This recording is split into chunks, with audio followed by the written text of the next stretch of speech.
Nous sommes à présent dans vos maisons. Merci de nous recevoir pour l'exercice de ce dimanche. C'est le décryptage.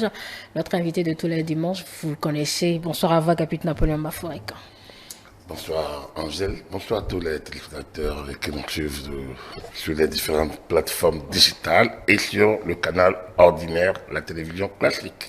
Absolument. Et ceux-là qui nous suivent pour la première fois, nous démarrons cette émission par les analyses de nos invités que nous avons reçus en matinée, entretien, hebdo, duel, etc. Aujourd'hui, à Capitaine Napoléon Africain, nous en avons eu deux, en tout cas en entretien. Vous les avez suivis.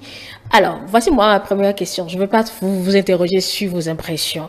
N'avez-vous pas plutôt l'impression que dans le camp de la mouvance aujourd'hui, elle est un peu trop sûre d'elle, cette mouvance, avec le choix de candidat qui a été fait? Est-ce que c'est pas normal qu'elle soit sûre d'elle? N'est-ce pas un peu trop prétentieux? Non, pourquoi prétentieux? Pour des élections qui sont encore devant, nous avons le temps. Vous savez bien que le candidat sera désigné pour des élections qui sont devant. Et donc, quand on a son candidat, si on n'est pas sûr de son candidat, autant ne pas l'avoir. Donc, que la mouvance soit sûre de son candidat, je pense que cela ne fait que... cela n'est que normal. Mais en politique, est-ce que le meilleur candidat est toujours celui qui a, quoi, le bilan le plus solide, ou simplement il y a d'autres facteurs comme la capacité à rassembler, le charisme par exemple, ou l'empathie qui joue quand même des rôles? En fait, là, on ne vend que le CV du monsieur. En fait, non, je pense que je vous ai déjà répondu à cette question une fois, non? Robert Wadaï, ce n'est pas que le CV. On l'a vu depuis 9 ans là. Bien aux sûr. affaires. Oui. Donc ce n'est pas que le CV. On l'a vu. Il est classé parmi l'un des meilleurs ministres des Finances de l'Afrique. Je l'ai vu dans un magazine qui n'est pas des moindres. Et ça, il y a quelques mois. Donc, lui, moi, je vous l'ai dit. Tout ça entre dans son CV. Non, moi, je connais qui pas. devient, qui est bétonné davantage. Je ne connais pas son CV. Je ne connais pas. Je connais pas. Mais je l'ai vu depuis 9 ans. Et il y a aux affaires, au Parlement, sur les champs où des situations arrivent. Ce fameux dimanche 29 janvier 2023. Oui. Voilà, il est ministre de l'économie et des finances. Il était sur le champ comme un ministre de l'Intérieur, comme un ministre de la Santé, comme un ministre. Il était là pour gérer la prise en charge directe des blessés graves, brûlés graves au CNH de Magarin. Alors donc, je l'ai vu sur le terrain lorsqu'il y a des débats sur la question de la cherté de la vie. On l'a vu. Donc, on ne connaît pas, c'est pas que son CV. On vend tout le contenu de l'homme en termes de maîtrise de situation, de gestion, d'abord de compétences, de qualifications, de pédigré, et maintenant l'expérience. 9 années de gestion auprès de son mentor, de maître, de président. Et donc, mobilisation des ressources à l'international, mise en œuvre de la politique de l'État en matière de finances publiques, gestion des agrégats, les agrégats macroéconomiques, microéconomie, la question donc des équilibres budgétaires au niveau, avec des engagements que nous avons pris au niveau de l'UEMOA, et ainsi de suite. Nous avons été nos notes au niveau donc des perspectives Bénin depuis des années, malgré Covid, sont restées positives, B+, il me semble.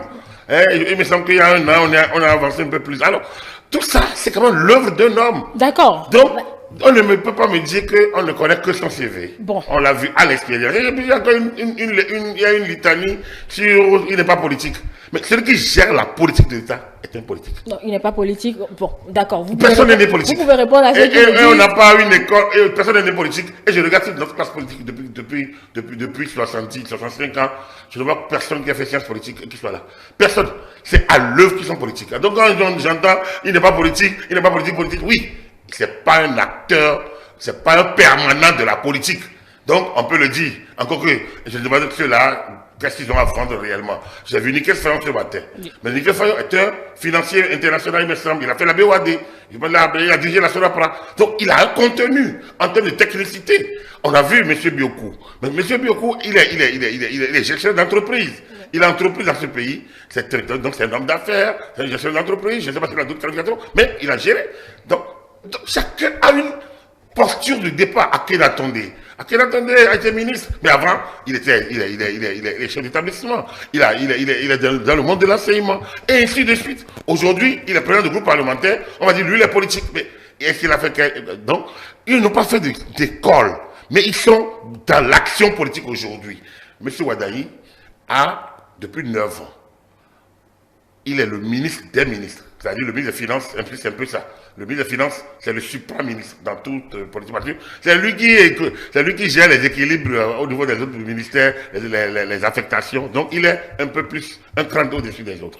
Et il est comme ministre d'État. Il a géré la coopération depuis 5 ans, 6 ans, mettons 4 ans. Alors, quand vous avez ça, on ne peut pas me dire qu'il n'est pas politique. Faire la coopération, c'est un acte dignement politique. D'accord, vous avez répondu, mais est-ce que c'est suffisant aujourd'hui, dans cette complaisance dans laquelle se retrouve la mouvance, proclamant même qu'il n'y aura pas meilleur en face? Mais vous savez, moi, je prends beaucoup d'exemples sur le football, sur le sport. Et d'ailleurs, je dis, même les équipes, quand on était plus jeune, avec la Révolution, disons, les Dragons de l'OM, c'est mon équipe de football. Mais parfois, on a fait des campagnes internationales de Coupe d'Afrique, où on devait rencontrer des grandes équipes, le Maghreb et le Maroc, et le National de Caire. Mais quand vous allez, mais on est fiers d'y aller. Vous voyez un gars comme Mouchel Badabassi, peut-être des Dragons, c'est Fabon, peut-être d'honneur, mais ils affichent une fierté, et pourtant, on est petit poussé. Mais si vous allez en compétition et vous êtes perdu, vous êtes perdant d'avance, mais du coup, vous n'êtes plus, n'y allez pas. Le Bénin a joué contre le Bénin est dans une campagne aujourd'hui. On va affronter le Nigeria. Donc, le jour où on va affronter le Nigeria, on va dire non, on a déjà perdu d'avance. Mais on ne peut pas dire ça, on a battu le Nigeria. C'est la super espérance. On doit avoir la super espérance parce qu'on doit croire en ses chances. Et dans le cas d'espèce, quand vous regardez disons, les résultats que nous avons eus, d'où nous sommes partis en 2016, là où on est en train d'arriver aujourd'hui, l'artisan de tout ça, on ne peut quand même pas écarter Ouadaï.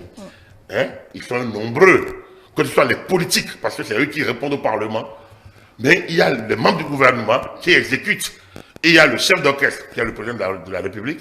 Tout ce monde-là a contribué. Il y a nous-mêmes, il ne faut pas qu'on fasse la fine bouche. Donc, nous avons tous chacun contribué de sa position, à ce qui se passe aujourd'hui. Et donc, lorsqu'on a dégagé le chef de file de ce qui va pour poursuivre la dynamique, je ne vois quand même pas que les gens doivent mouiller le maillot et faire comprendre. Le peuple a besoin d'un chef et il faut le présenter. Et ce chef, pour la décennie prochaine, est ciblé, est défini, est maintenant a un nom, un visage, a une expérience qui est vendue par les différents acteurs de la majorité. Donc, qu'ils vendent, moi je trouve encore que ce n'est pas encore suffisant. Ça doit, les gens doivent prendre d'assaut les contrées, nos campagnes, les arrondissements, les hameaux. Ils ont 6 mois pour le faire. Pour parler du... Non, pas pour faire la campagne. Non, pour la campagne ne dit pas 6 mois, ils ont 6 mois pour parler du candidat. Parler du candidat, oui. Et je pense que ce n'est que le début. Le problème, les éditorialistes l'ont soulevé aujourd'hui, Agapit Napoléon Mafroïcan. Cette super confiance intrigue parce que, écoutez, qu'ils vous souviennent, en 2016, on a eu quand même un candidat. Est-ce que, ce faisant, on ne peut pas craindre cela, ne pas verser dans... J'ai écouté avec les éditorialistes, c'est à bon escient. C'est à bon escient. J'ai dit tout à l'heure qu'il faut qu'ils prennent d'assaut les hameaux, les contrées, nos localités, pour parler déjà du candidat et le vendre. Ce qui s'est passé il y a 10 ans, c'est que le candidat est venu ex nihilo, il est venu de nulle part. Au moment où on a demandé aux gens de faire les primaires, où il y avait 2 noms qui se dégageaient, le patron a sorti un nom de nulle part, même si on le connaissait, il était Premier ministre, il a un parcours internationalement valable et validé, important, d'ailleurs présenté à lui par celui qui est le maître des sciences aujourd'hui. Donc du coup, c'est une célébrité d'ailleurs. Mais le problème est quoi? C'est qu'il y avait des a priori. Comme dirait l'autre, il était Yovo. Donc, il a double nationalité. Non, j'ai dit comme dirait l'autre. Donc, donc c'est pas négatif du tout. Écoutez, j'ai été de cette campagne. Bien sûr, donc, je n'ai rien à dire. Voilà. Nous sommes à l'antenne, il ne faudrait pas... Non. Mais bon, vous pouvez continuer. Je comprends. J'ai dit cette campagne. Donc, on a dit, mais quand même, il a double nationalité française. Et vous connaissez tout ce que les gens racontent contre la France. Et il était il opérait quelque temps pour la France. Donc du coup, beaucoup de Béninois ont double nationalité. Mais parfois, ils ne les exigent pas. Mais dans le cas du Premier ministre Lionel Zisso à l'époque, c'est que, la personne a vu venir la candidature. Personne n'a été préparé à ça. Il n'y a pas eu. Ouais, cette fois-ci, c'est une adhésion quasi populaire. Oh, la dernière fois, c'est venu et il y avait les gens boudés au sein de la classe politique. Même moi, dans l'entourage direct du chef de l'État. Les gens sont en journée avec eux et la nuit sont dans l'autre officine, soit d'un côté comme de l'autre. Donc, il n'y avait que le débat, il y avait trop de malentendus, beaucoup de frustration. Aujourd'hui, c'est pas la même chose. Je ne peux pas dire que tout le monde applaudit à pied à main, non, pas du tout. Il y a des ambitions sans doute déçues, il y a des gens qui auraient souhaité que d'autres le furent. Donc, c'est pas ça le problème. C'est sûr que ceux-là, faut essayer de faire comme mauvaise fortune, bon cœur. On peut comprendre ça, mais la méthode était différente. Il y a une élégance dans la gestion de la candidature. Il y a une sorte de concertation. Regardez même Moël qui a traîné un peu les pas. Mais le Jacques Ayadji dit, c'est un ami, c'est un frère. Parce qu'il doit même pas faire les bancs, je ne sais pas quoi. Mais ouais, il a enclenché la méthode interne. Les autres ont fonctionné. Vous avez écouté Fayon aujourd'hui. Nous venons de la localité. Lui, il est maire. Il a été maire, il est député. Donc, c'est l'élu de la nation. Donc, il dit, mais je viens d'une base. Moi, j'ai préparé ma base. Donc, regardez toutes ces personnalités qui sont maires, qui sont députés. Donc, nous, on ne sait pas comment le BR a géré. On ne sait pas comment le PR a géré. Mais on a vu au moins Moël Béné gérer pour lui. Donc, en congrès. On dit qu'ils sont tous, ils font preuve peut-être d'un excès de suffisance. Non, il y a d'abord suffisance, non. Je n'en vois pas, je n'en ai pas vu. Mais excès de confiance, peut-être non. Mais il y a un débordement de joie, il y a une sorte d'enthousiasme collectif, il y a une sorte d'adhésion qui frappe l'œil et qui peut-être peut perturber. Mais ne vous en faites pas. Lorsque l'autre candidat sera connu, vous avez cette impression parce qu'en face, il n'y a rien. Non seulement il n'y a rien, mais il y a plein de jérémiades. Et bien je pense que c'est une très mauvaise posture. On y reviendra. Voilà, donc vous voyez, c'est peut-être ça, c'est l'un qui peut-être valide l'autre. Si on avait en même temps en face un répondant, là, on équilibrerait. Ouais, non. Donc, je pense qu'il faut laisser la majorité jouir. Parce que beaucoup estimaient, beaucoup pensaient, beaucoup peut-être souhaitaient qu'une fois le candidat, le duo connu, que ça explose de tous les côtés, qu'une sorte d'implosion qui puisse exploser et mettre en mal peut-être le candidat. Voilà. Donc, aujourd'hui, il y a une sorte de convergence, d'adhésion, franchement, de ralliement tous azimuts, qu'on avait vu au-delà du camp présidentiel, qui étonne beaucoup et qui montre que le Bénin est quand même très particulier. Au-delà même du Bénin. Voilà. Donc vous comprenez simplement que ici, nous sommes dans un fait insolite presque, dans une situation inédite. Ça s'est jamais passé au Bénin. Avec du Dahomey au Bénin, je veux dire. Jamais. Et donc, c'est normal que ça surprenne les gens.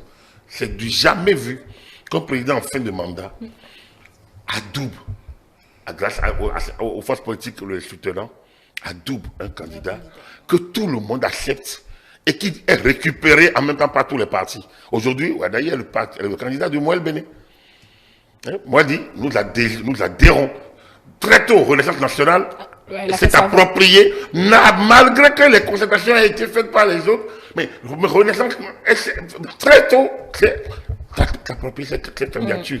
Donc, ça veut dire que ça ne vient pas du néant. Ça veut dire qu'il y a eu sans doute on a croisé, je pense que Nickel Ferrand le disait aujourd'hui, ça ne vient pas du néant. C'est sûr qu'on a pesé les pour, les contre, le contexte, l'environnement, qui est le mieux placé, qui peut, machin, bon. Et finalement, donc le nom n'est pas sorti seulement le 29, le 30 ou le 31 dernier. Je suis sûr que ce nom, enfin, nous qui sommes des médias, non, c'est que ce nom circulaire depuis, lui-même a voulu dire, depuis 2 ans, je me concentre sur l'action du gouvernement.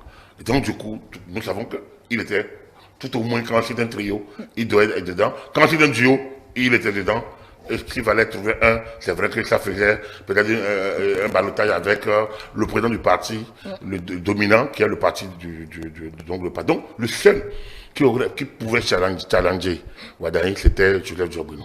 Parce que lui, il est le président du parti dominant. Donc, normalement, il peut espérer et penser que ça pourrait être lui.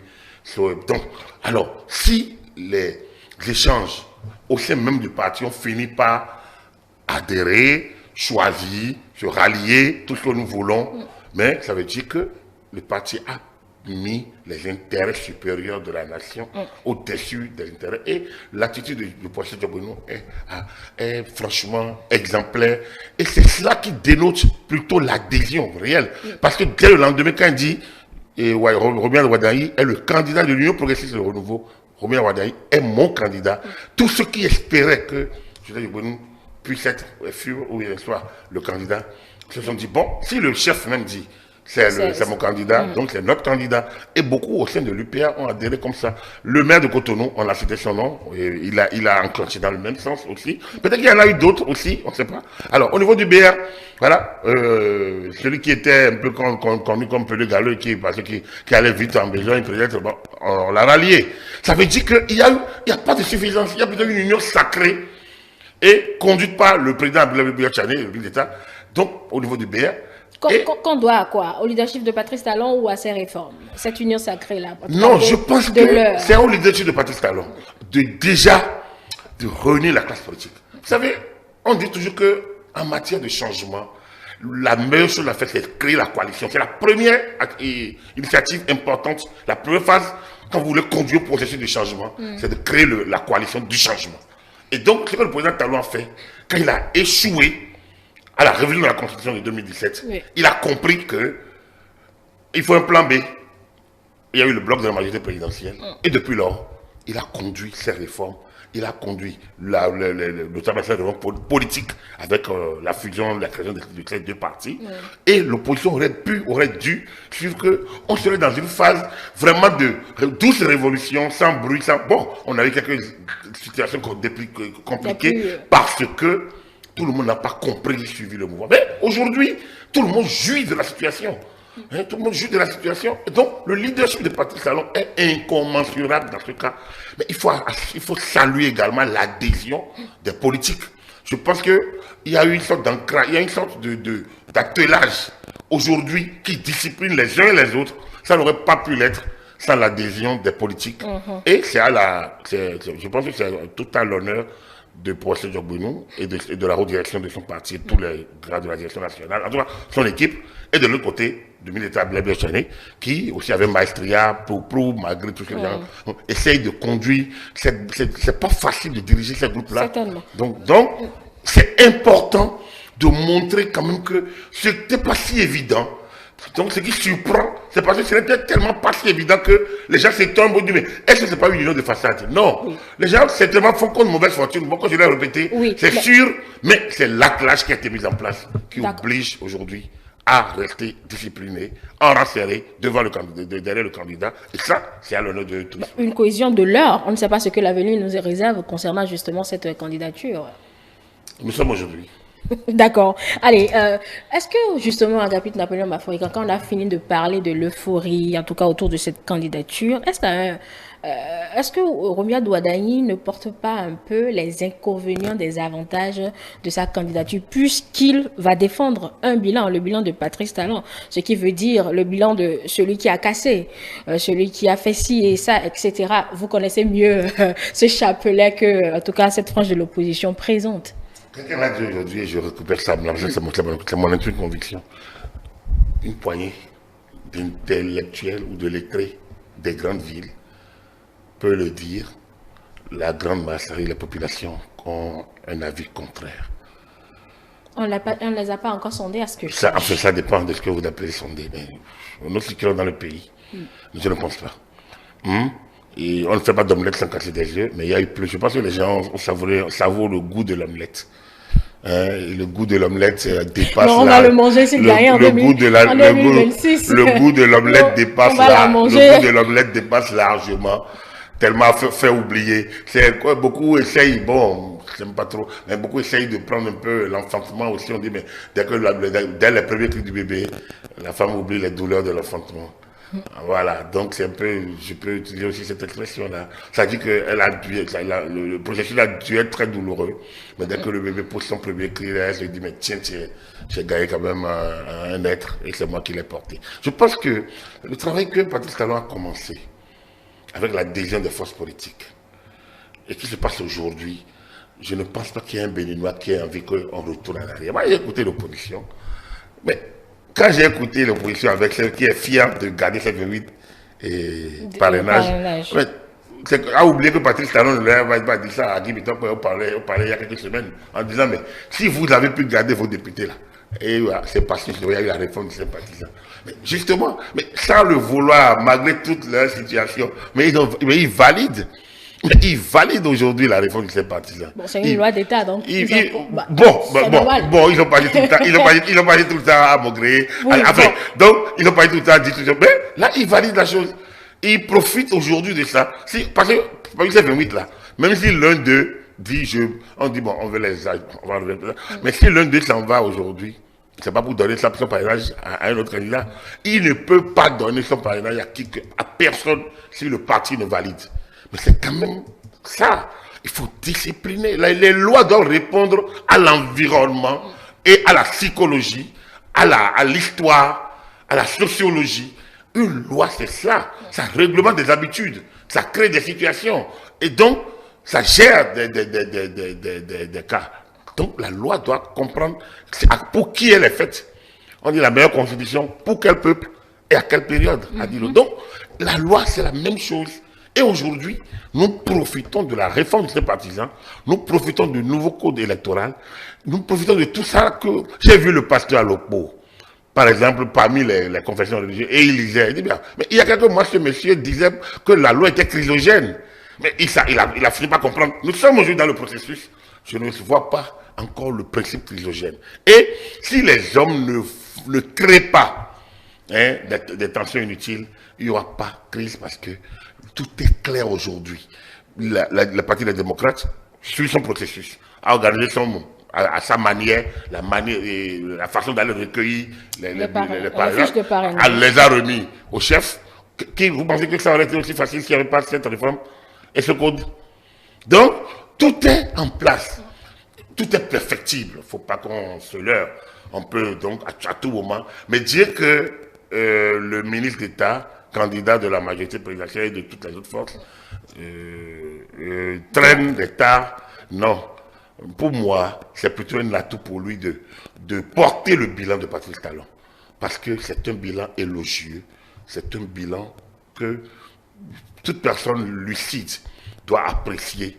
Et c'est sûr, quand lui va venir, pendant le quinquennat, je suis sûr qu'il va renforcer ce qu'il faut renforcer, corriger certainement ce qu'il faut corriger. Lui ne fera pas de Talon nécessairement, il n'est pas Talon. Donc du coup, il a remis à Wadaï. Et donc c'est sûr qu'il va apporter sa touche.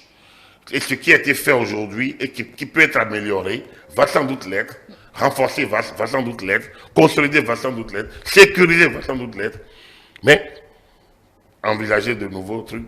Donc tout est perfectible. Et rien n'est aussi beau, aussi bien bâti pour durer sans être retouché. Même vous l'avez, la cathédrale de Paris, malgré tout sa solidité, vous avez vu ce qui s'est passé. Il y a un feu à une région d'elle, on a rebâti. On rebâtit toujours parce que le monde est fait ainsi. Patrice Talon a fait son temps, a fait ce qu'il a pu, presque une révolution avec nos moyens. Une révolution mentale, révolution politique, révolution infrastationnelle, révolution économique, donc dans tous les sens. Alors, il envisage remettre le gouvernail au candidat désigné par les forces politiques qui le soutenaient son action, et il se fait que c'est son poulain, son jeune ministre de la Finance de l'économie, je pense qu'il a été de toutes les batailles.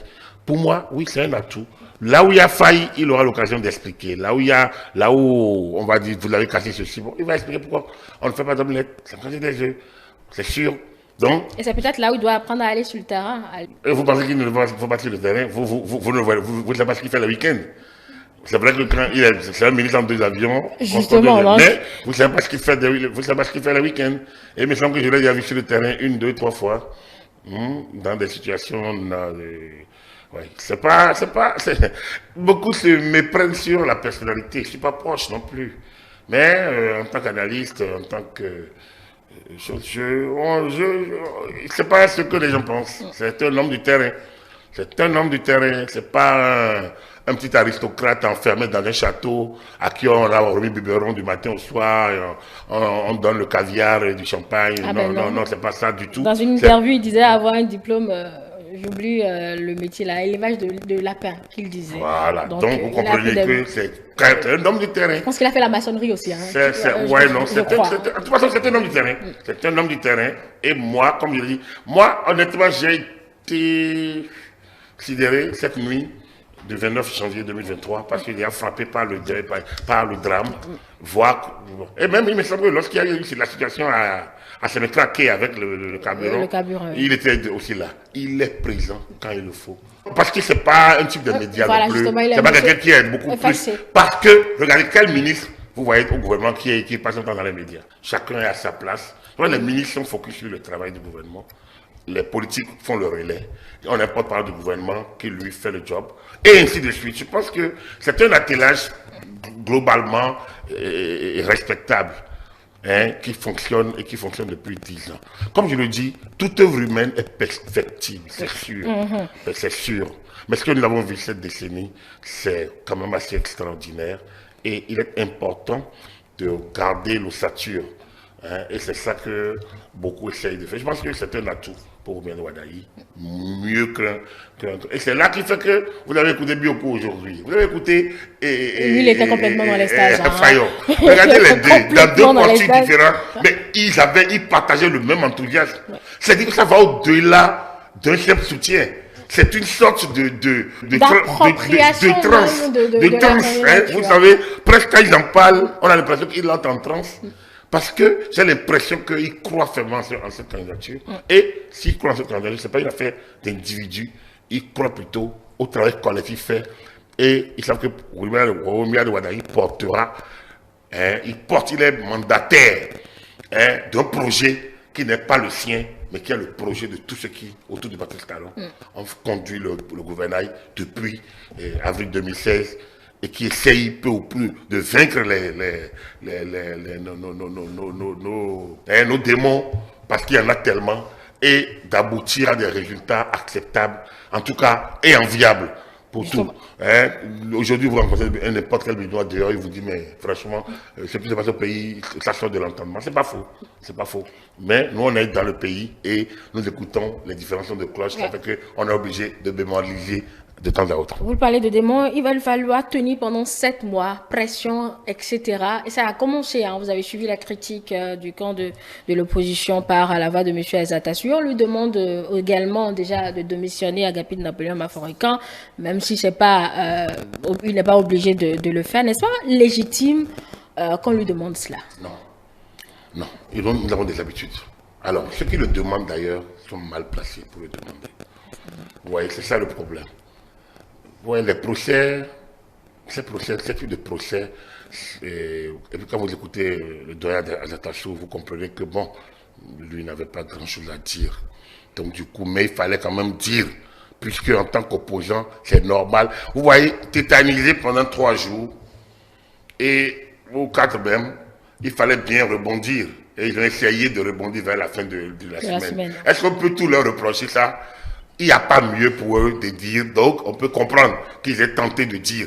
Seulement, il faut faire attention que la communication ne devienne l'anti-communication. Parce que j'ai vu mon frère Mitokpe, mais il a d'abord un communiqué signé par rapport au Kitus. Alors, quand vous regardez le communiqué signé par rapport au Kitus, on fait procès au ministre des Finances. Parce mais qui plus est qu'un chef d'État est outillé pour empêcher un ministre de donner quitus, un ministre de donner certificat de nationalité, un ministre de donner... Qui plus est? Lui, il n'est plus candidat. Non, attendez. Mais quel chef d'État a démissionné pendant qu'il a été candidat? Soglo, en 1996, il n'a pas démissionné. Bon, on n'est plus non, on est là. Kérékou, en 1991, n'a pas démissionné. Soglo, en 1996, n'a pas démissionné. Yahi Boni, en 2001, n'a pas démissionné. Soglo, en 1996, Kérékou, en 2001, Yahi Boni en 2011. Oui. Donc, aucun de n'a démissionné. Patrick Talon n'a pas démissionné en 2021. Mais pourquoi? Alors que c'est le. Moi, j'ai pris les choses de l'État.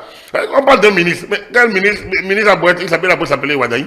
Il n'a pas plus de pouvoir que Patrick Talon. Donc, du coup, il est nommé. Le chef d'État nomme les membres du gouvernement, fixe leur fonction, fixe leur attribution et met à leur fonction. Donc, du coup, le patron, c'est le chef de l'État, c'est pas le ministre. Alors, donc, en s'en prenant ministre, ça montre qu'ils ont envie d'exister. Il fallait qu'ils disent. Donc, il y a eu cette affaire de Kittis. Ensuite, alors que même la Cour constitutionnelle en 2023 a quand même mis de l'ordre à essayer de faire un peu de la morale au gouvernement par rapport à cette affaire de Kittis, et a remis les démocrates dans le champ alors qu'ils étaient déjà fort clos. Et quand même, donc, il y a des fois de recours. On prend maintenant, on en vient maintenant il a dit le ministre des Finances, mais on demande qu'il démissionne. Oui. Est-ce que le chef d'État, quelqu'un a démissionné une fois? On a vu des ministres qui étaient candidats. Il y en a même, il y a 10 ans, dans le gouvernement, par rapport, on a vu des ministres candidats. Donc, sous Kérékou, on a vu des ministres candidats. Pratiquement tout le gouvernement Kérékou en 2006, c'était presque candidat. Alors, est-ce que les gens sont démissionnés? Pourquoi on veut qu'on... Donc, il ne faudrait pas faire en sorte que la communication devienne l'anti-communication. Parce qu'on a l'impression qu'ils n'ont pas grand-chose à dire. Il faut qu'ils fassent attention. Ils sont juste inquiets. Non, ils ne peuvent pas partager une inquiétude alors qu'on y a une pratique. Hein? Il peut pas. On n'a pas fait de cette pratique une loi d'État non plus. Hein, la démission. Non. Ce que la loi n'a pas interdit, nul ne peut l'exiger. Et dans le cas d'espèce, le ministre candidat n'a pas démissionné. Il est jugé parti, qu'on vous dira. Comme le chef. Donc, c'est ça que je vous dis. Ça veut dire que vous êtes un mauvais joueur. Puisqu'on a toujours fait ça comme ça. Donc, du coup, quelle preuve vous avez? Il faut le faire un procès d'intention. Or, on vous dit, faites votre candidature. Et quand j'ai raconté la dernière fois, quand Boni Yahi était candidat à la BOAD, il était président de la BOAD. Il y en a des mauvaises gens qui lui ont demandé de démissionner. Et voilà, non, il a été soutenu par certains. Il a démissionné quand il a voulu. Quand Biotchani est devenu candidat, en 2011, la question s'est posée quand Biotchani a commencé par faire. Et ce débat a eu lieu à l'heure, lui-même voulait que Biotchani démissionne. Les gens lui ont rappelé que lui n'avait pas démissionné en son temps. Donc, vous comprenez que cette affaire, il faut qu'on garde un peu la tête froide. Il faut croire en nos institutions. L'une des failles de la démocratie en Afrique, c'est qu'on ne croit pas en nos institutions. C'est la confiance en nos institutions. Elles sont leurs faiblesses. Je ne suis pas naïf pour ne pas le reconnaître. C'est des hommes. Et toute œuvre humaine a ses faiblesses. Hein? Donc, nos institutions ont leurs faiblesses. Mais c'est nos institutions, on n'a pas changé. Et donc, moi, je ne suis pas partisan. Je suis de ceux qui pensent que même les élections que nous faisons organisées par la Sénat, ce n'est pas normal. C'est le ministère de l'Intérieur. Nous devons croire en cela. Sinon, on n'est pas encore en démocratie. Tout ce que nous faisons, on essaye de faire des arrangements. Et quand quelqu'un est là, il fait. Quand il quitte là, il ne fait pas. Lui-même, il met en doute l'administration dans laquelle il était responsable. C'est pour ça que je dis, si on estime que le candidat qui est en position politique doit démissionner, mais qu'on fasse une proposition de loi, un projet de loi, qu'on le mette dans les... Pour contraindre, pour mettre ça carrément dans les... Donc, quand tu démissionnes, tout simplement. Autrement, qu'on nous fasse une politique inutile, une polémique inutile. Mais ce qui est intéressant ici, c'est quoi? C'est que, puis, vu le temps, c'est quand même assez long, lui-même, candidat, a besoin, sans doute, du temps, et peut-être de repli, pour peut-être bien atteler sa mise en campagne. Voilà, parce que nous avons on a des législatives communales qui vont venir entre-temps. Et or, il devient de fait le chef de la nouvelle majorité. En fait, c'est lui qui va porter la prochaine candidature.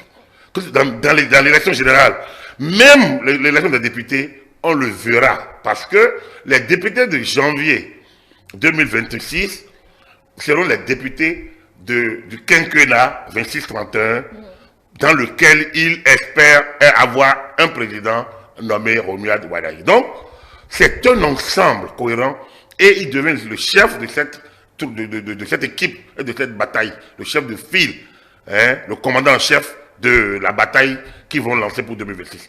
Il lui faut un certain nombre de conditionnements, à mon humble avis, que l'action quotidienne ne peut gérer. C'est pour ça que moi je trouve que c'est plus sage, évidemment, qu'il démissionne. Et je pense que c'est ce que le ministre et le porte-parole du gouvernement a semblé dire. Lui a dit qu'il s'occupe actuellement du budget, puisque nous sommes... Oui, la session budgétaire... le budget doit être voté. Oui, justement... la session budgétaire va finir d'ici fin décembre. D'ici fin décembre. Si le budget est voté plus tôt, peut-être qu'il va demander à se mettre en congé.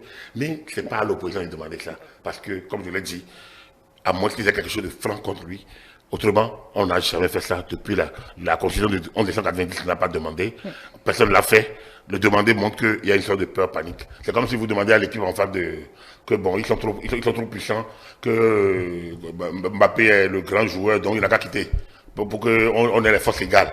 Ah, mais on ne l'a pas dit là. C'est 11-11. C'est 11-11. Hein? Ou bien, dans l'équipe, votre équipe, vous prenez carton rouge 2 fois. Et donc, vous êtes 9 contre 11, alors que l'autre équipe est puissante que vous. Vous dites non, pour un peu comme non, que vous exigez qu'on sorte aussi quelqu'un de là-bas. Vous voyez, non. C'est pas ça le jeu. La loi n'a pas dit.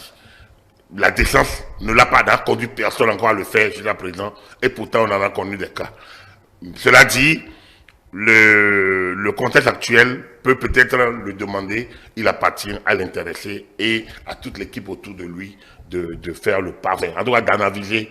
Je pense que c'est ce que le porte-parole du gouvernement a pu dire il y a 2 jours. Vous avez fait une analyse qui m'inspire une question avant qu'on ne continue dans notre conducteur. Alors, vous dites qu'il sera d'office le chef de la majorité, ce qui est normal. Ma question, c'est finalement, il va appeler les électeurs à voter pour qui? Puisque les deux partis aujourd'hui vont se battre sur le terrain. Peut-être qu'on va approfondir après. Oui, non, il pose déjà la question. Non, il peut même. Il y aura peut-être un troisième, l'FCBE, parce qu'ils sont en accord, ils sont encore en discussion, en accord. On ne sait pas si Moël Bénin et Renaissance aussi seront candidats. Donc, du coup, donc votre question, je l'élargis, ce ne sera pas 2, ce sera peut-être 5 partis. Il va demander aux gens de voter. Pour qui? Pour la majorité. Pour le candidat de la majorité qui est bien placé, c'est sûr. Ça vous dit que non, c'est pas la première fois. Et pourquoi il va demander à voter pour? Il saura comment se comporter. Ce que je veux dire, c'est quoi? C'est qu'il est le chef de file d'une campagne. Il trouvera la stratégie. Quand il y a une campagne, il faut définir quelle est la stratégie de la campagne, quelle est la stratégie, le mode opératoire pour qu'on puisse gagner. Donc ils vont trouver le mode opératoire. Ce que je tentais de dire, c'est de dire qu'il a besoin aussi du temps politique. Actuellement, son temps est trop technique et il va falloir qu'il trouve du temps politique pour pouvoir occuper le terrain et surtout régler tous les problèmes liés qu'une campagne comme celle-là, surtout la première du genre, c'est les élections générales, implique. C'est beaucoup de choses à la fois. Parce qu'en face, l'adversaire ne va pas non plus lui faciliter la vie et ça a commencé déjà. Bon, pendant ce temps, c'est M. Arrossi qui soutient officiellement sa candidature, même s'il s'acquitte des obligations prévues par la loi. Est-ce que ce faisant, même si la majorité se réjouit de ce soutien, ce qui est normal, ce faisant, le député ne met pas en difficulté son groupe, Agapi Tampilon Baforican? Je vais vous surprendre. Si moi j'étais le chef de son groupe, je vais lui adresser une demande d'explication. Pas principe. Pas principe. Il est libre. Il a fait ce que la loi lui a demandé, mais il y a l'éthique. Dans une bataille du genre, quelle que soit la proximité, faire ce qu'il a fait est une indiscipline politique. Ça relève de l'indiscipline politique. Bien. Ça, c'est quand on veut être dans le volet éthique. Tu ne peux pas être dans un camp et dire l'autre est mon candidat. Il a beau être mon fils. Une fois de moi. Il a beau être mon fils. Quand je suis dans un camp et je dis l'autre est mon candidat, je le rejoins. On ne peut pas faire deux choses là, on ne peut pas s'asseoir sur 2 chaises. On ne peut pas s'asseoir sur 2 chaises. Je le rejoins. Démissionner de LD. Si l'autre est mon candidat, non, je dis pour la campagne 2026, je ferai campagne à côté de mon fils. Je le dis. Et je l'assume. Mais on ne peut pas dire, je les ai vus encore photo ensemble, on dit, non, il faut qu'on clarifie. Ce n'est pas des choses, c'est pas parce qu'il a porté sa candidature à Ouadé qu'on va dire que c'est une très bonne chose, ce n'est pas une bonne chose. Il faudrait qu'il y ait un peu d'éthique, surtout au niveau des personnalités d'un certain niveau, de certains rangs comme lui. Je pense que, oui, il a remis c'est un geste, ça veut dire quoi? Quelle lecture faut en faire? Moi, je ne le mets pas, je ne le porte pas opinion, enfin, comme beaucoup le font. Non, j'estime que il faut, soit il tire toutes les conséquences de la proximité politique, filiale, géographique, je ne sais pas quoi. Donc, tout ce qu'il a par rapport au militaire, candidat de la majorité, et il rallie. C'est pour ça que j'apprécie le fonctionnement des FCBE. Ils disent, dès la prochaine campagne, nous on a envie d'être de la majorité, nous voudrions être. Donc, nous allons signer les accords. Nous sommes toujours partis d'opposition. C'est le principe. On peut dire de tout, mais ça, c'est clair, le discours est cohérent, c'est correct, c'est lisible, et on sait. Mais tu ne peux pas dire, je remets mon truc. Hein, je suis là-bas. Je lui apporte mon soutien, il est mon candidat. Et bien, je remets mon truc là. Bon, alors, tu es où? Le cœur bat où? Tu vas t'investir où? Tu vas être au milieu des deux? Enfin. Il n'a qu'une voix, il ne peut pas être au milieu. Enfin. Non, non, non. Vous savez, le vote, chacun est maître de son vote dans les urnes. Ça, il n'y a rien à dire là-dessus. Même celui qui dit je va pas voter pour un autre. Donc, le vote, moi, je ne veux pas rentrer dans le vote de quelqu'un. Mais le problème est que le discours public, d'homme public, doit être aussi cohérent et répondre à quand même quelques éthiques. Vous voyez, en politique, tout ne doit pas être dénué de l'éthique. Et ce que nous faisons, nous avons quand même des gens. Nous prenons de l'âge quand on n'était plus. Il y a 30 ans, il y a des choses que peut faire sans problème. Mais aujourd'hui, les enfants m'ont dit, mais papa, mais qu'est-ce que ça veut dire quoi ça? Et tu vas regarder tes enfants en face et tu vas dire, non, tu sais, on est en politique. Non. Tout ne peut pas s'expliquer parce qu'on est en politique. Et dans le cas d'Esprit, je pense qu'il a été maladroit. Il aurait pu faire une lettre, tout simplement, au candidat. Vraiment, mon fils, merci, je te félicite. Moi, nous sommes dans un combat différent. Je suis dans le camp, même au cœur. En tout cas, tu as mes bénédictions. Ça ne change rien, ça sera toujours... Non, tu es mon candidat, et ce n'est pas la même chose. Je soutiens ta candidature, je ne sais pas dans quelle forme. Le courrier aurait pu être décerné directement à Wadahi, qu'on ne l'aurait peut-être pas vu dans la presse. C'est que la déclaration a été signée et c'est passé à... Ça ne serait pas hypocrite? Non! Comment hypocrite, c'était hypocrite, mais donc le vote devait être public. On ne devait pas aller dans l'isoloir pour voter. Puis l'autre doit voter normalement. Non, il n'y a rien d'hypocrite. Il n'y a que, je respecte, je suis libre d'agir. Mais le problème, c'est quoi? Je parle du discours public. Je ne parle pas de son intime conviction. D'accord. Vous comprenez? Je ne peux pas dire, vous pensez que tous ceux qui sont LD là vont voter le prochain candidat du LD? Vous pensez que tous ceux qui sont aujourd'hui FCBE ou bien dans la majorité là? Non. Quelqu'un, quand il va rentrer dans son urne, il va peut-être dire, bon, moi, voilà. Et pourquoi les bulletins nuls existent ou les votes? Donc, en réalité, moi, ce qui me dérange, hein, c'est qu'on présente ça comme une acte de bravoure. Politiquement, quand moi je l'analyse, je trouve que la candidature de Wadahi dépasse le cadre de la majorité présidentielle. C'est clair, on va l'utiliser ainsi. Et c'est vrai. Le président Soglo, le président Batoko, et lui, Wadahi, et d'autres sans doute, et d'autres. Donc, il est clair ça. Mais après, quand tu analyses point pour point, le président Soglo, ça fait longtemps qu'il trouve en Patrice Talon le digne successeur des œuvres que lui. Donc, du coup, c'est logique. Lui, sa sortie, elle est logique. Elle est logique.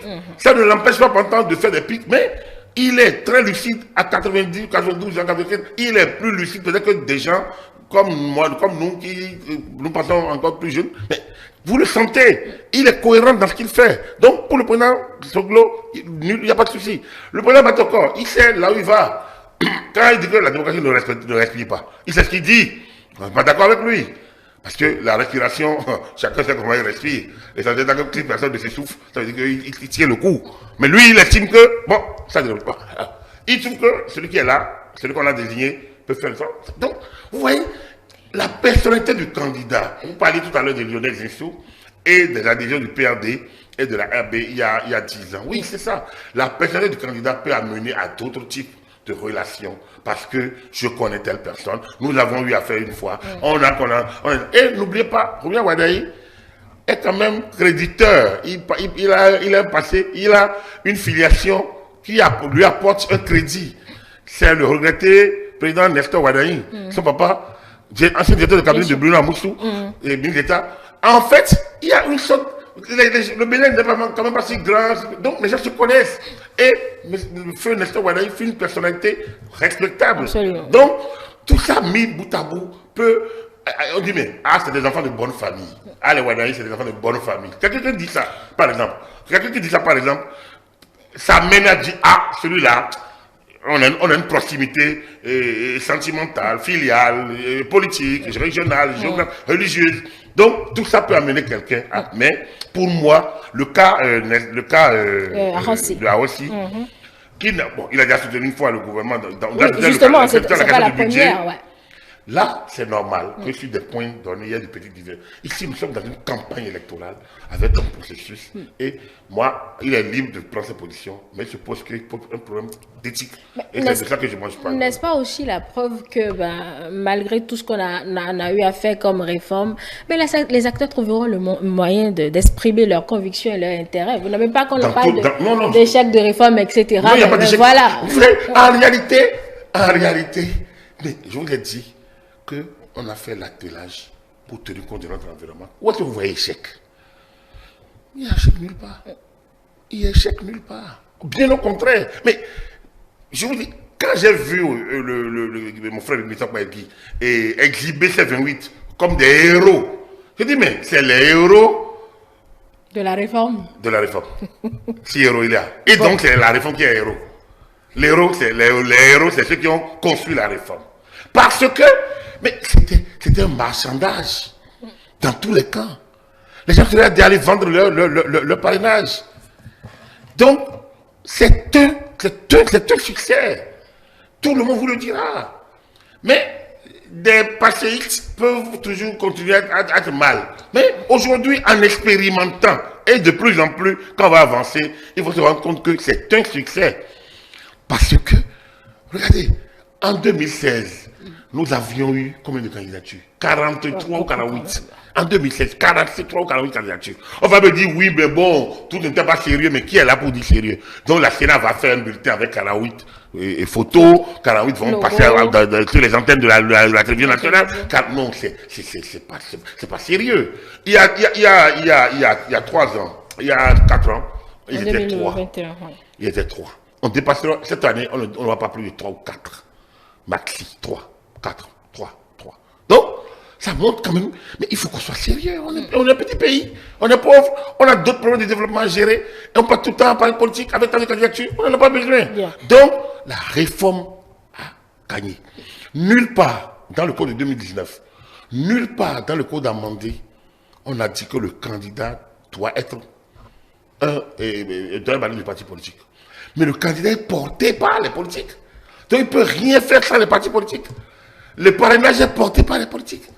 Donc, il ne faut pas oublier ça. Les élus communaux et les élus et les parlementaires sont des politiques obligatoirement, en tout cas, portés sur les listes des partis politiques. Donc, quand les gens me disent la réforme, quand vous regardez tout ça, vous voyez l'échec. On va demander à ceux qui le disent peut-être. La réforme ne vise pas les gens. Je vais dire à d'autres rencontres, les gens peuvent faire des mutations. On peut quitter ici pour là, là pour là, là pour là. C'est ça que nous voyons aujourd'hui. Mais fini le temps où on se fâche pour créer son parti. C'est terminé. Mais ça, on doit en être fiers. Et je parle d'un peu d'éthique. On doit en être fiers. Donc, content, pas content, content quand même. On finit par faire ça. Si tu veux, tu quittes l'UPR, le BRD, l'UPR et le BRD. Non. Nous, en cette période-ci, on refuse les mutations. Donc, nous, on ne prend pas de candidat de transfiche de l'UPR. Nous, on ne prend pas de transfiche du BR. Donc, vous voyez, ça n'empêche pas que quelqu'un puisse démissionner. Il peut aller peut-être à Moël, à Renaissance Nationale, au MPL. Bon, encore que MPL a quitté maintenant le cas de concertation, sans doute, et en mutation vers un autre centre. Alors, non, il n'y a pas de rivière ici. Donc, vous comprenez que la réforme ne vise pas les gens. Quand on n'est pas content, on peut quitter.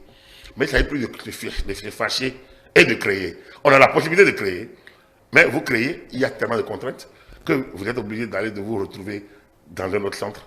Donc du coup, on va tourner autour d'un nombre donné en termes d'animation de la vie politique et on va tourner autour d'un nombre plus restreint en termes de candidature. Et c'est déjà ça, ce que nous voulions. Pendant ce temps, justement, le Parti Les Démocrates n'a toujours pas encore révélé son ticket. Bon, Monsieur Biokou, ce matin, dira que on les a court-circuités, en tout cas la majorité les a court-circuités. Alors, pensez-vous, parce qu'on a entendu également Monsieur Fayon essayer de révéler un peu le profil auquel l'opposition pense. Les deux ont donné des que noms Monsieur Biokou, auxquels tout le monde s'entend déjà. Est-ce une bonne idée de chercher, en tout cas, à challenger par le même, peut-être...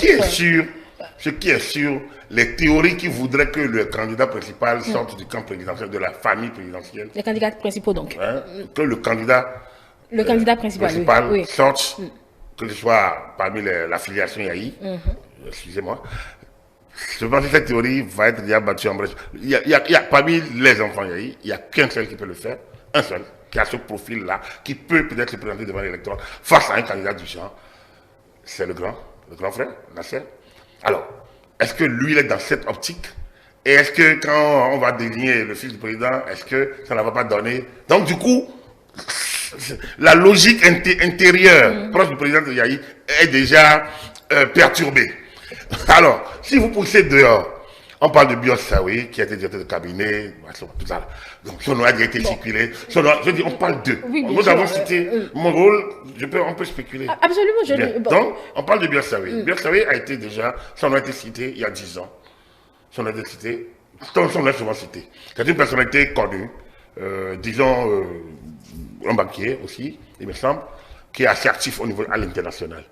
Mais, je ne sais pas s'il a suivi les réformes de ces 10 dernières années. Je ne sais pas s'il est plus outillé. Moi, je n'ai pas envie de dire qu'il n'y a pas meilleur, parce que ma posture ne me le permet pas. Mais je le pense. Ma posture ne me permet pas de le dire, mais je le pense. C'est-à-dire quoi? Aujourd'hui, la majorité est allée chercher presque un oiseau rare. Mais, en toute chose, il y a toujours le bémol. Sinon, la majorité est allée chercher un oiseau rare, en termes de profil. Et vous voyez, les adhésions, ce dont j'ai parlé par rapport à l'autre, au ministre, au vice-président de l'Assemblée nationale, à Rossi. Ouais, si une personne du genre s'est laissée aller, c'est pas si facile pour lui peut-être. Ça a été tellement incompressible qu'il s'est lâché. En réalité, l'opposition va jouer son rôle d'avoir un duo. D'ailleurs, les FCBE ont annoncé un duo. L'opposition radicale va jouer son rôle. Donc, que ce soit à Bios Saoui, que ce soit dans le camp présidentiel et dans la famille présidentielle Yahi, on attendra. Mais il est évident que l'absence de candidature montre quand même qu'aujourd'hui, si le parti était prêt, ça aurait pu. Parce que, vous voyez ce qui aurait été, l'opposition a laissé, en termes de stratégie de communication, ils ont laissé carrément une semaine à la majorité je vais mettre ça en griffe et que les gens ne voient pas ça mal, de claironner. Parce que, franchement, le champ était vide et ça a été occupé. Vous avez dit qu'il y a une sorte d'excès de confiance. Non, c'est que le champ est vide et il a été occupé. Or, en stratégie de communication, si le parti était prêt, aurait pu sortir dans la foulée, dans les 24 heures, le maison du haut. Ça allait atténuer tous les faits. Ouais, donc, du coup, ils ont perdu, ils ont raté l'occasion. Et donc, je ne sais pas qui va nous sortir aujourd'hui, qui va, à moins que ce soit un envoyé spécial du ciel. Et ça, je ne pense pas que ça existe encore actuellement. Donc, voilà un peu. Moi, je trouve simplement que... La question que je posais, c'est est-ce que c'est une bonne idée de chercher également le même profil, au fait, de jouer la carte du profil financier, etc., que vous connaissez, pour challenger M. Wadagne ici? En fait, je ne sais pas. Moi, je regarde, je ne sais pas si... Oui, en 2016, Yahi allait sortir le Lionel Zinsou, parce que comme il apprenait que les talons allaient être candidats, machin, tout ça là, avec la petite brouille, il allait chercher Lionel Zinsou. Est-ce que c'était plus intelligent? C'est non. C'est non. Parce qu'il y avait un certain nombre de pesanteurs de l'époque et qui sont là encore aujourd'hui. M. Lionel Zinsou est une personnalité charmante, importante, intéressante et très bénéfique pour notre pays, par ailleurs. Et il est toujours là, d'ailleurs. Il a eu quelques tribulations, mais il est toujours là, présent. On l'a vu encore au 1er août dernier. Je pense qu'il était parmi les invités particuliers du président de la République. C'est une personnalité particulière aussi. Donc, mais on l'a un peu bradé dans cette campagne-là. Et moi, ça... Donc, c'est vous dire simplement que cette fixation n'est pas une bonne chose. C'est qu'on n'en a pas. Et moi, vous savez, je reviens toujours à ma petite idée ou à ma petite musique. Est-ce qu'on est obligé d'avoir de candidature? Moi, pourquoi je ne rallie pas? À la candidature qui est aussi évidente. Que tout le monde ait le même candidat. Pourquoi pas? L'FCB, on a dit qu'ils auraient été candidats. Autant nommer le président. Non, on a tous le même candidat. Autant le nommer. Non, l'opposition a sa candidature. Mais pourquoi pas? Vous savez, on n'a pas tenu d'avoir. Vous savez, le Bénin peut avoir son système. Mais dès que quoi dit, le Bénin va toujours traîner le monde. Pourquoi ne traînerons pas nous? En fait, qu'est-ce que n'importe quelle candidature qu'on va nous amener va avoir de plus que quelqu'un qui est déjà là, jeune, qui travaille déjà, qui connaît déjà la maison, comme on le dit clairement, pour paraphraser les droits locaux. Lui n'est même pas un intrus. Lui, c'est le propriétaire qui maîtrise les recoins de sa maison. Alors, ou de la maison commune. Alors, est-ce qu'un autre va venir et connaître mieux cette maison? En termes de stratégie, regardez toutes les personnalités autour.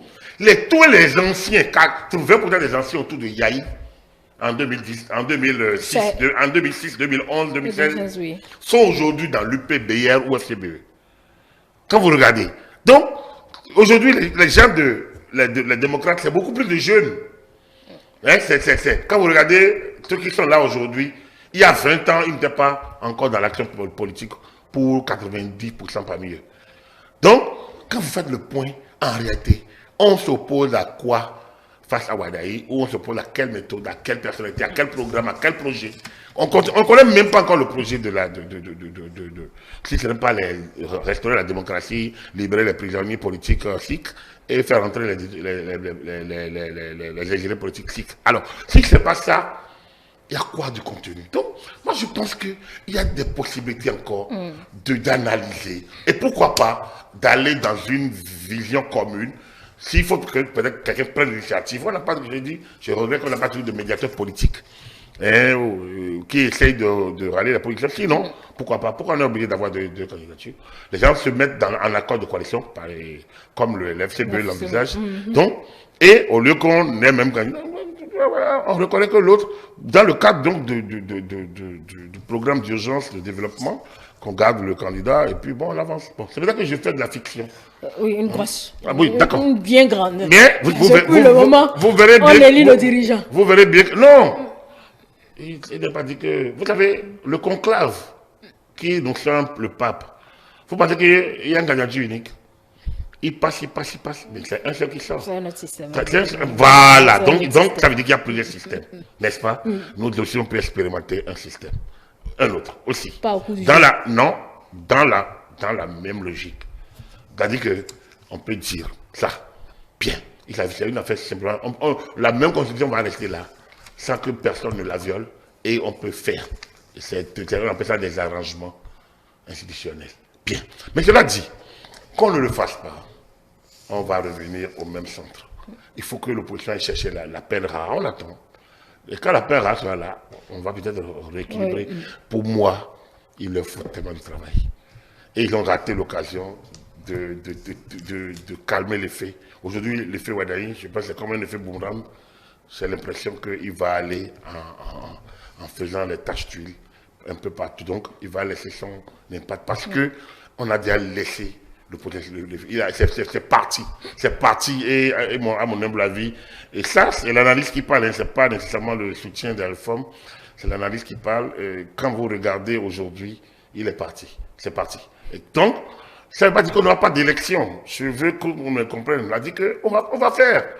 Et bonne élection propre, les gens au cas d'autres. Mais pour que celui qui a pris de l'avance, aujourd'hui, sur le terrain, sur le temps, dans le cœur des gens, qu'on amène quelqu'un d'autre, là, qui puisse aujourd'hui, dans ce effet boomerang, prendre la même ascendance, pour moi, je veux bien comprendre. Mais comme impossible n'est pas béninois, dit-on, impossible n'est pas politique, bon, et attendons que l'opposition radicale fasse son candidat, mais franchement, je n'ai envie pas à la place, mais bon. Ils n'ont pas marché sur l'agenda de la majorité du Vous écoutez Biokou. On a fini. Biokou, je pense qu'il exprime franchement. Il exprime franchement ce que beaucoup pensent. Après, bon, s'il faudrait que les démocrates vont donner un duo pour valider aussi le processus, pourquoi pas. Merci à vous, Agapit Napelo Mafoika. On reste donc à l'écoute pour la suite, espérant que cela vienne peut-être la semaine. Enfin, l'opposition a son agenda. Comme cela ne vient pas, bon, comme ça cela ne vient pas également. L'FC bien venu d'avoir un duo, donc du coup, vous allez voir comment ils sont tout heureux de profiter d'un code électoral que même avait attaqué aussi, même si c'est avec moins de véhémence.